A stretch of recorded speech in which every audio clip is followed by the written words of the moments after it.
कुंवारी बेटी पेट से, आखिर किसने उसके साथ? बेगम रहमान से सायरा ने झिझकते हुए कहा, मम्मी, मैं एक बड़ी परेशानी में पड़ गई हूँ। उन्होंने टीवी पर से नजरें हटाए बगैर पूछा, क्या किसी बड़ी रकम की जरूरत पड़ गई है? नहीं मम्मी, मेरे पास पैसे हैं। तो फिर इस बार भी इम्तिहान में खराब नंबर आए होंगे और अगली क्लास में जाने में दिक्कत आ रही होगी। बेगम रहमान की निगाहें अब भी टीवी सीरियल पर लगी थी। नहीं मम्मी, ऐसा कुछ भी नहीं है। आप ध्यान दें तो मैं कुछ बताऊं भी। बेगम रहमान ने टीवी बंद किया और बेटी की तरफ घूम गई। हाँ, अब बताएं, मेरी बेटी की ऐसी कौन सी मुसीबत आ पड़ी है जो मम्मी की याद आ गई? मम्मी, दरअसल सायरा की जबान लड़खड़ा रही थी और फिर उसने जल्दी से अपनी बात पूरी की। मैं पेट से हूँ। यह सुनकर बेगम रहमान का हंसता हुआ चेहरा गुस्से से लाल हो गया। तुमसे कितनी बार कहा है कि एहतियात बरता करो, लेकिन तुम नीरी बेवकूफ की बेवकूफ रही।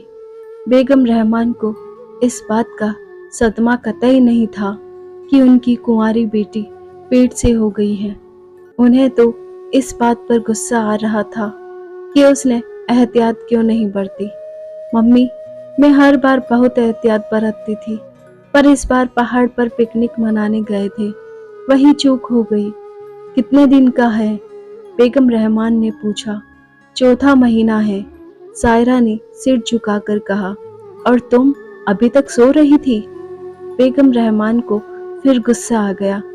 दरअसल कैसर नवाब ने कहा था कि हम लोग शादी कर लेंगे और इस बच्चे को पालेंगे, लेकिन मम्मी, वह गजाला है ना, वह बड़ी बदचलन है। कैसर नवाब पर हमेशा डोरे डालती थी। अब वे उसके चक्कर में पड़ गए और हमसे दूर हो गए। रहमान साहब शहर के एक नामी गिरामी अरबपति थे। कपड़े की कई मीलें थी। सियासत में भी खासी रुचि रखते थे। सुबह से शाम तक बिजनेस मीटिंग या सियासी जलसों में मसरूफ रहते थे। बेगम रहमान भी अपनी किटी पार्टी और लेडीज क्लब में मशगूल रहती थी। इकलौती बेटी सायरा के पास माँ की ममता और बाप के प्यार के अलावा दुनिया की हर चीज मौजूद थी। यार दोस्त, डांस पार्टी वगैरह, यही सब उसकी पसंद थी। हाई सोसाइटी में किरदार के अलावा हर चीज पर ध्यान दिया जाता है। सायरा ने भी दौलत की तरह अपने हुस्न और जवानी को दिल खोल कर लुटाया था, लेकिन उसमें अभी इतनी गैरत बाकी थी कि वह बिन ब्याही माँ बनकर किसी बच्चे को पालने की हिम्मत नहीं कर सकती थी। तुमने मुसीबत में फंसा दिया बेटी। अब सिवा इस बात के कोई चारा नहीं है कि तुम्हारा निकाह जल्द से जल्द किसी और से करा दिया जाए। अपने बराबर वाला तो कोई कबूल करेगा नहीं, अब कोई शरीफ ज्यादा ही तलाश करना पड़ेगा।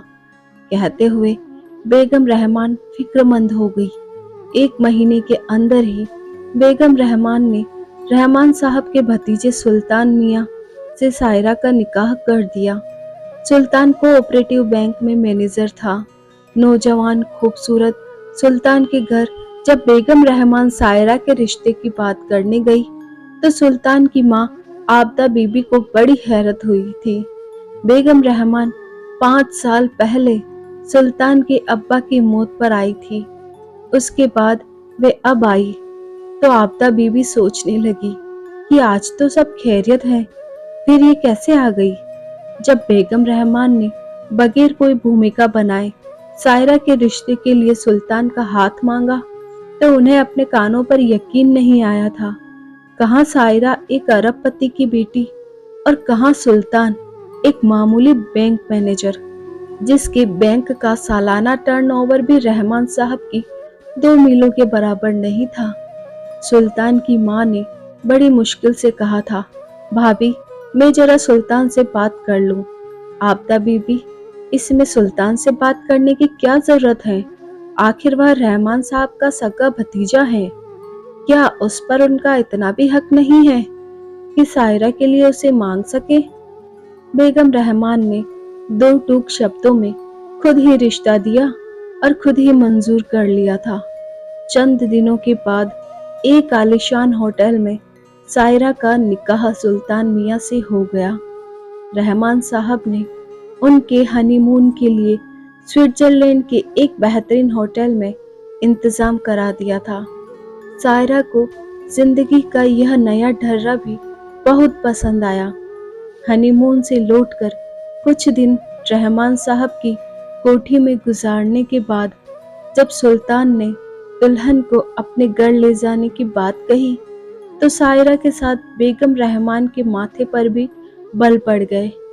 तुम कहाँ रखोगे मेरी बेटी सायरा को? बेगम रहमान ने बड़े मजाकिया अंदाज में पूछा।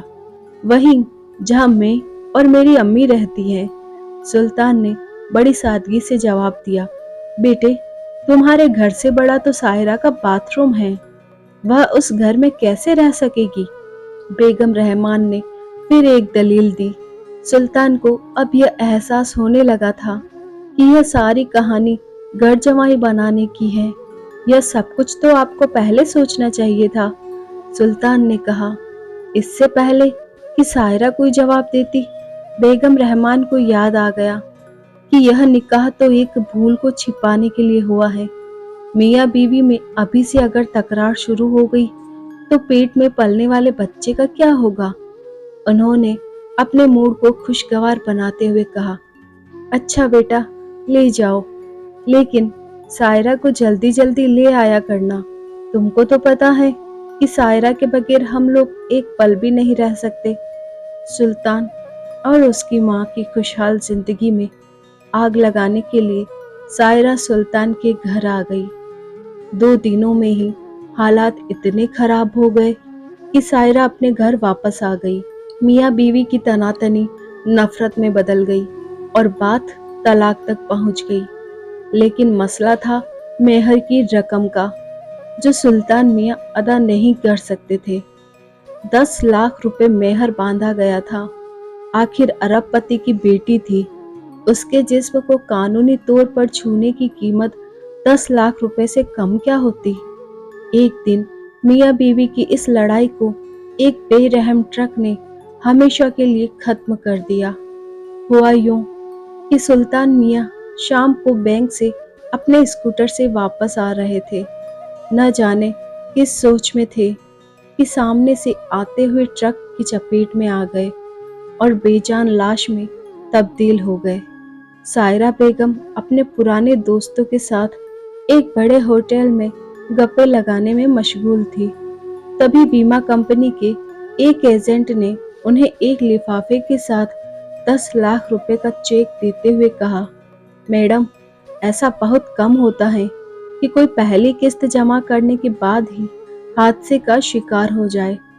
सुल्तान साहब ने अपनी तनख्वाह में से 10 लाख रुपए की पॉलिसी की पहली किस्त भरी थी और आपको नॉमिनी करते समय यह लिफाफा भी दिया था। शायद वह यही सोचते हुए जा रहे थे कि महीने के बाकी दिन कैसे गुजरेंगे और ट्रक से टकरा गए। सायरा ने पूरी बात सुनने के बाद एजेंट का शुक्रिया अदा किया और होटल से बाहर आकर अपनी कार में बैठकर लिफाफा खोला। यह सुल्तान का पहला और आखिरी खत था। लिखा था, तुमने मुझे तोहफे में 4 महीने का बच्चा दिया था। मैं तुम्हें मेहर के 10 लाख रुपए दे रहा हूँ। तुम्हारी मजबूरी, सुल्तान। सायरा ने खत को लिफाफे में रखा और ससुराल की तरफ गाड़ी को घुमा लिया। वह होटल आई थी अरबपति रहमान की बेटी बनकर, अब वापस जा रही थी एक खुददार बैंक मैनेजर की बेवा बनकर।